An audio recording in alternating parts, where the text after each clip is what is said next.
안녕하세요. 매일 새로운 사연을 전하는 읽어주는 사연 라디오입니다. 구독과 좋아요, 많은 공유 부탁드립니다. 오늘의 사연 시작하겠습니다. 안녕하세요. 예전에는 라디오를 자주 들었는데 요즘에는 여기서 사연 듣는 재미에 푹 빠져 살아요. 저도 용기 내서 제가 겪은 사연 한번 공유해 봅니다. 가벼운 마음으로 즐겁게 들어주세요. 저에게는 현재 1년간 만나온 남자친구 희준 씨가 있습니다. 나이는 저보다 4살 많고 현재 모 문화센터에서 수영 강사로 일하고 있어요.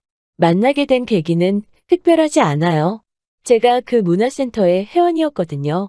오래 알고 지낸 사이는 아니지만 성실하고 자상한 사람이지요. 새벽 6시에 수영에 가면 생각보다 나이 지긋하신 어머님들이 많이 오세요. 저는 그중 유일한 20대였던 것 같아요. 그러다 보니 강사인 오빠 입장에서도 눈에 띄었겠지요. 처음에는 회원과 강사로서 간단하게 인사 정도만 나누던 사이였는데 어느 순간 보니 따로 연락도 주고 받고 있더라고요. 그리고 누가 먼저라고 할 것도 없이 자연스럽게 연인 사이로 발전했어요. 언젠가부터 우리가 결혼하면 이라고 이야기를 해대던 오빠와 달리 저는 결혼 생각이 없었어요. 그건 바로 저희 엄마를 위해서였지요. 사실 제 나이 10살 때 엄마와 아빠는 이혼하셨어요. 동네 어른들 말씀에 의하면 아빠가 그때 동네에 혼자 살던 젊은 여자랑 바람이 나서 그렇다더라고요. 그 이후로 아빠는 지금까지 소식 한 번 없으시고 양육비 한 번 보내주신 적도 없으세요. 게다가 아빠가 떠나신 직후 당시 엄마는 저를 데리고 반지하 월세방에서 생활하시고 계셨는데 엎친 데 덮친 격으로 집주인이 보증금을 올려달라고 했다나 봐요.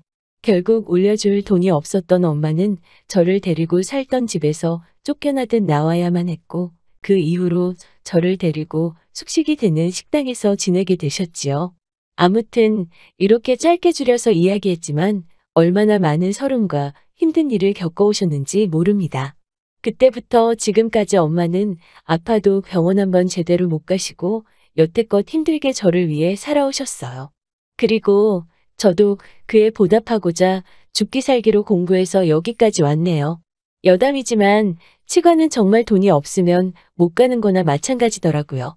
그걸 깨달았을 때 무조건 치대를 가겠다고 마음먹었어요. 그래서 나중에 제가 치과를 개원하면 꼭 문턱이 낮아서 누구나 드나들 수 있는 치과를 차려야겠다는 다짐을 했지요.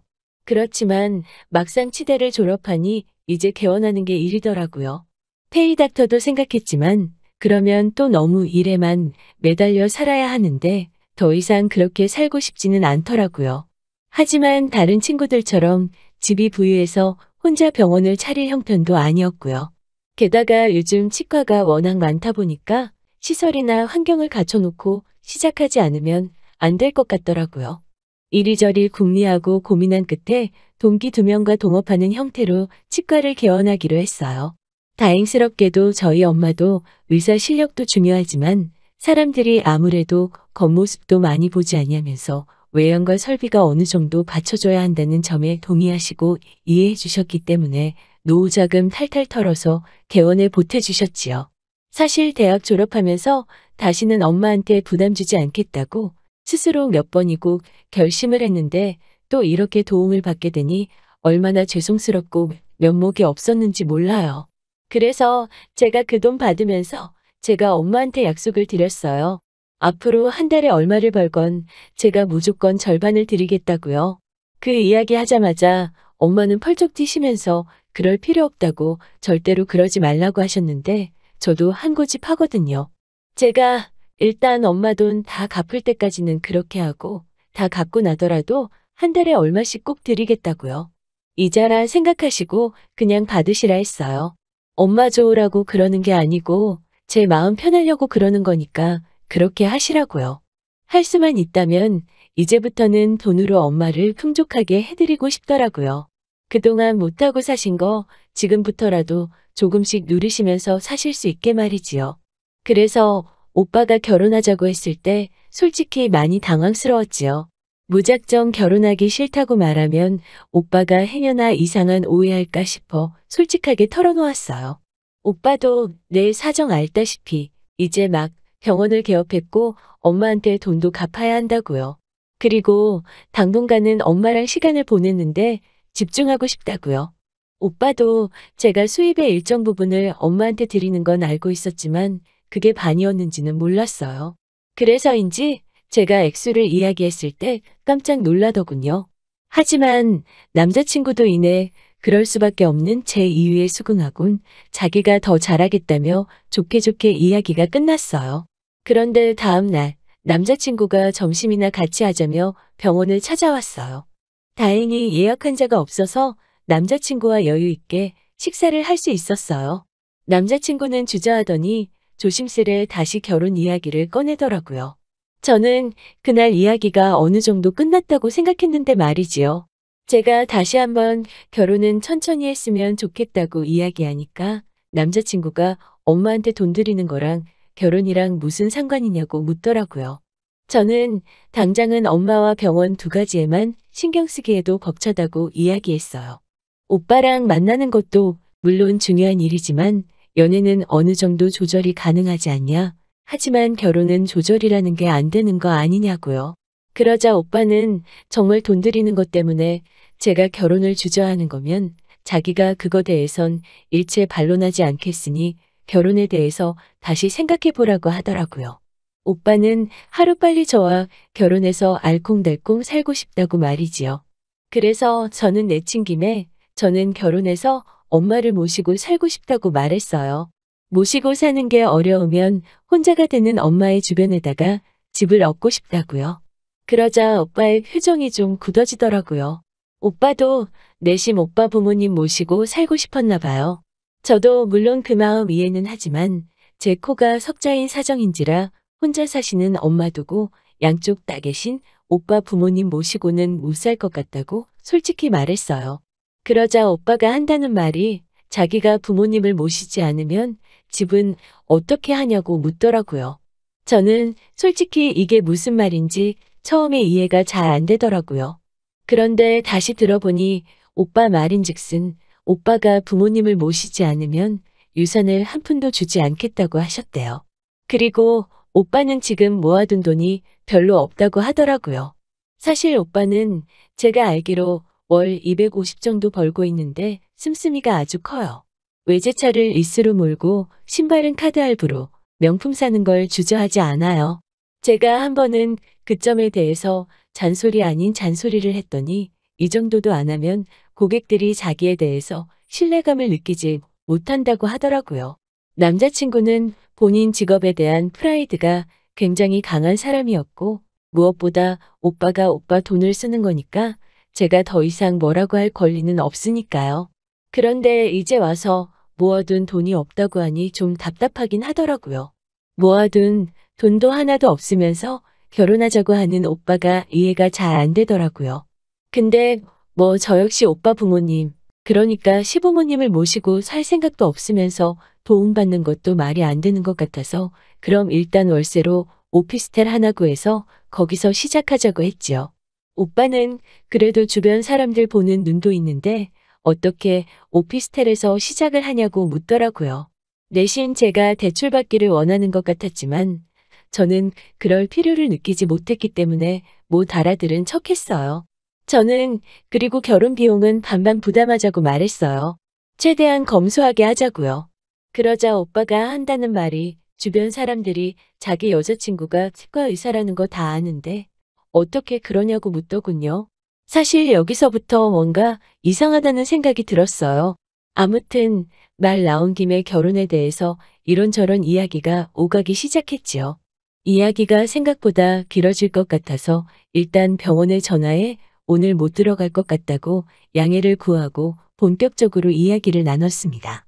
오빠는 그럼 자기가 결혼해서 자기 부모님 모시고 사는 건 포기할 테니 대신 장남으로서 용돈 좀 많이 드리고 싶다고 하더라고요. 한 달에 150만 원씩 드리고 싶다고 하기에 그럼 그렇게 하자고 제가 말했어요. 그러면서 제가 그럼 한 달에 300씩 양가 용돈으로 나가니까 우리 둘 다 열심히 벌어야겠다고 말하자 오빠는 왜 300이냐고 대묻더라고요. 왜 친정에다가도 150을 또 드리냐고 묻는 오빠한테 저는 어이가 없어서 그럼 오빠 부모님한테만 용돈 드리냐고 물었지요. 사실 오빠 반응에 제가 순간 좀 발끈했어요. 그걸 눈치를 챈 건지 못 챈 건지 오빠는 아니 너가 버는 월급의 절반을 장모님한테 드릴 예정이라면서 용돈까지 굳이 드려야 하는 거냐고 묻더라고요. 황당하기도 하고 짜증도 났지만 다시 한번 천천히 자세히 설명해 주었어요. 내가 드리는 월급의 절반은 엄마한테 빌린 돈을 상환하는 거고 그렇기 때문에 그건 그냥 처음부터 엄마 돈이라고 용돈이 아니라고요. 그렇기 때문에 용돈은 따로 드려야 한다고요. 그러자 오빠가 한다는 말이 어차피 월급의 절반을 드리면 혼자서 쓰기 넉넉하실 텐데 아파트 한 채 없이 시작하는 신혼부부가 그렇게까지 챙겨드려야 하냐고 묻더라고요. 그 말을 듣는데 제 가슴 한구석이 싸해지더라고요. 모아둔 돈도 없는 사람이 용돈을 150만 원씩 드리자는 건 어디서 나온 생각인지도 모르겠더라고요.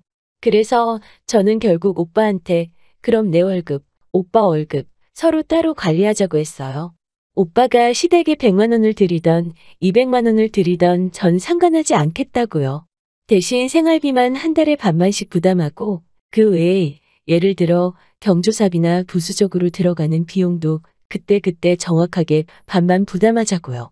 그리고 그 외 나머지 부분은 각자 알아서 하자고 말했어요. 사실 요즘은 맞벌이하는 젊은 부부들이 그렇게들 많이 한다고 들었거든요. 실제로 제 주변에도 그렇게 하는 사람들이 있고요.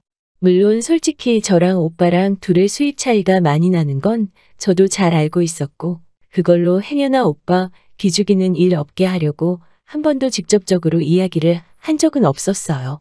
결혼을 하게 되더라도 어쩌면 내가 부담이 더 클 수도 있겠다는 사실을 몰랐던 것도 아니고요. 하지만 오빠가 저희 엄마에게 드리는 돈에 대해서 어떻게 생각하는지 좀 알게 되니까 무조건 맞춰주고 이해해주는 게 능사는 아니라는 생각이 딱 들더라고요. 그래서 오빠한테 오빠랑 나랑 돈에 대해서는 생각이 많이 다른 것 같으니 그렇게 하는 편이 좋겠다고 딱 잘라 말했어요. 그러자 오빠는 순간 버럭하면서 어떻게 부부 사이에 돈을 각자 관리하냐면서 그건 있을 수 없는 이야기라고 하더라고요. 그러면서 그럴 거면 왜 결혼을 하냐고 결혼한 사이에서는 믿고 내 거라는 게 따로 없는 거라고 말을 하더군요. 솔직히 말도 안 되지 않나요? 우리 엄마 용돈 주는 건 아까우면서 내 돈도 자기 돈이라고 한다는 게. 아무튼 일단은 머리도 너무 복잡하고 해서 오빠한테 나중에 이야기하자고 하고 집으로 돌려보냈어요. 그리고 집에 들어와서 문자 한 통을 보냈어요. 우리 결혼은 다시 한번 생각해 보자고 말이지요. 생각이 복잡하니까 당분간은 연락하지 않았으면 좋겠다고요. 그러자 바로 전화가 왔는데 왠지 머리만 더 아파질 것 같아서 안 받았어요. 그러자 전화기에 말 그대로 불이 나게 계속해서 전화가 오더라고요. 하나도 받지 않다가 전화기가 잠잠해졌을 무렵 다시 한번 문자를 보냈어요. 우리 엄마한테 용돈 줄 생각도 없는 남자랑 결혼할 이유가 없는 것 같다고요. 게다가 생각할수록 직장까지 불이 나게 쫓아와 내 시간 뺏고 돈 이야기만 하다 간 게 얄밉기도 하더라고요. 그러자 오빠가 집 앞으로 찾아와 자기가 정말 큰 실수를 했다며 생각이 짧았다며 한 번만 용서해달라고 하더라고요. 친정 어머니께도 똑같이 용돈 드리고 제가 하고 싶은 대로 하라고요. 지금 생각해보면 그 말에 넘어가서 오빠를 받아주는 게 아니었는데 그 순간에는 저도 오빠가 너무 매달리니까 한번 믿어보자는 생각이 들었어요. 그래서 한 번 더 기회를 주기로 했어요. 물론 오빠는 그 기회도 날려버렸지만요. 결국 우리는 서로 조금씩 양보한다는 전제하에 상견례 날짜를 잡았습니다. 그리고 저는 결국 상견례 자리에서 이 결혼 못한다고 뛰쳐나왔어요. 일반적인 상견례 자리에서 나올 법한 이야기가 오가고 있는 중에 예비 시어머니, 그러니까 오빠의 어머니께서 하나둘씩 트집을 잡으시기 시작했기 때문이에요. 일단 저희가 월세로 살기로 한 것부터 문제를 삼으시더라고요. 그러면서 아니 둘 중에 한 사람이라도 능력되면 대출받아 아파트 들어가면 좀 좋지 않냐면서 저를 흘겨보시더라고요. 저희 엄마는 그런 건 애들도 아니고 다 큰 성인들이 알아서 계획하겠지요라고 말씀하셨어요. 그러자 어머님은 아니 대출 받아서 아파트 사면 집값 오를 거고 그러면 재산 되고 좋지 않냐고 하더라고요. 그래서 제가 깊은 한숨 끝에 그럼 제가 알아보겠다고 하자 하게 되면 명의는 오빠 명의로 하라고 하시는 거예요. 제가 그래서 제가 대출을 받는데 왜 오빠 명의로 하나요라고 물었지요. 그러자 원래 큰 계약은 남자 이름으로 하는 거라고 하시는 거예요. 거기서부터 어이가 없었는데 한술 더 떠서는 집안 경조사 날짜, 제사 날짜 적힌 종이를 저에게 주시더라고요. 저는 나도 이제 가족이니까 알아두라고 주시는구나 생각하고 있었는데 갑자기 아무리 병원 일이 바빠도 거기 적힌 날짜는 잊지 말고 다 챙겨야 한다고 하시는 거예요. 그러더니 이제 예단 얘기가 나오자 난리도 아니더라고요. 지금도 어이가 없어서 헛 웃음이 나오는데 일단 예단으로 1억을 요구하더라고요. 정말 당황스럽더라고요. 막말로 오빠가 집을 해오는 것도 아니고 직장이 탄탄한 것도 아닌데 말이지요. 계속해서 하시는 말씀이 자기는 몇백짜리 밍크코트를 사주고 신우한테는 명품 가방 하나를 해주고 신우가 현재 살고 있는 집 부엌을 리모델링 해주고 침대를 바꿔주고 무슨 말도 안 되는 이야기들을 당연하다는 표정으로 요구하시더라고요. 결국 저희 엄마가 한마디 하시더라고요. 아들 가진 유세 들어만 봤지 이런 경우는 처음 봤다고 말이지요. 저 역시 도저히 짜증이 나서 엄마한테 일어나시라고 하고 저도 같이 일어나서 그냥 저 이 결혼 안 할게요. 이러고 나와버렸네요. 이튿날 오빠가 또 병원으로 찾아왔더라고요. 저는 사람들 보는 눈도 있고 해서 병원 앞 카페에 가 있으라고 했어요. 카페로 가니 오빠와 함께 어머님도 나와 계시더라고요. 어머님은 제게 어제 일은 너도 실수한 거 알지라면서 그래도 우리 아들이 하도 너 아니면 안 된다고 해서 우리 쪽에서 없던 일이다 이해하고 넘어가기로 했다고 하시더라고요. 저는 벙찐 표정으로 어머님, 어제 제 얘기 못 들으셨냐고 저희 결혼 안 한다고 말씀드렸어요. 그러자 어머님은 도대체 뭐가 문제인지 모르겠다고 말씀하시더라고요. 저는 양쪽 집안이 어느 정도 비슷해야 되는데 이건 뭐 정신적인 면도 경제적인 면도 하나도 비슷한 구석이 없으니 앞으로 맞춰가며 살기는 어려울 것 같아서 안 되겠다고 했지요. 솔직히 이때는 저도 더 이상 예의 차리고 할 정신도 없었어요. 오빠한테도 터놓고 말했지요. 오빠도 정신 차리고 살아. 솔직히 오빠 나이가 지금 32인데 모아둔 돈도 하나도 없으면서 그렇게 외제차 타고 할부로 명품 사고 할 때야 지금? 하루빨리 결혼해서 가정 꾸리고 부모님한테 용돈 150씩 드리고 살 거면 정신 차리고 알뜰살뜰하게 살라고 하자. 오빠는 저를 붙잡고는 자긴 나 없으면 못 산다면서 다 제가 하자는 대로 할 테니 제발 한 번만 기회를 달라고 하더라고요. 하지만 아무리 곰곰이 생각해봐도 오빠가 그저 나를 지갑이나 ATM 정도로만 생각한 것 같더라고요. 지금 이해하고 넘어간다고 해도 어느 순간 또 제가 친정에 뭐 조금이라도 하면 노발대발 할 것 같고 저도 오빠 쪽에서 요구하는 거 다 해낼 자신도 없고요. 그래서 냉정하게 우린 인연이 아닌 것 같다고 서로 어울리는 짝 만나자고 뒤돌아섰어요. 뒤통수에는 오빠와 오빠의 엄마가 서로를 탓하며 왈가왈부하는 소리가 들렸지만 제가 신경 쓸 바인가요? 그리고 헤어진 지 한 달쯤 지났을 무렵 우연히 그 사람의 소식을 알게 되었어요. 저랑 헤어지기가 무섭게 오빠 어머님이 오빠를 결혼 중매회 사에다가 등록했다나 봐요. 그러면서 자기 아들은 의사급 여자 아니면 안 만난다고 전에 만나던 여자도 치과 의사였다고 하더래요. 헤어지고 다른 여자를 찾으면서 저랑 사귄 걸 마치 대단한 자랑거리인 삼는다는 게 너무 웃기고 어이없더라고요. 결국에 그 사람은 제가 아니라 제 직업을 사랑했던 건가 봐요. 결혼했다 이혼하는 것보다 이렇게 먼저 알게 돼서 헤어져서 100번 1000번 다행이라고 생각해요. 당분간은 저도 병원이라고 엄마한테만 집중하면서 지내려고요. 언젠가 때가 되면 진정한 사랑을 만나게 될 거라 믿으면서요. 긴 이야기 들어주셔서 감사합니다. 건강하시고 항상 행복하시길 바랄게요.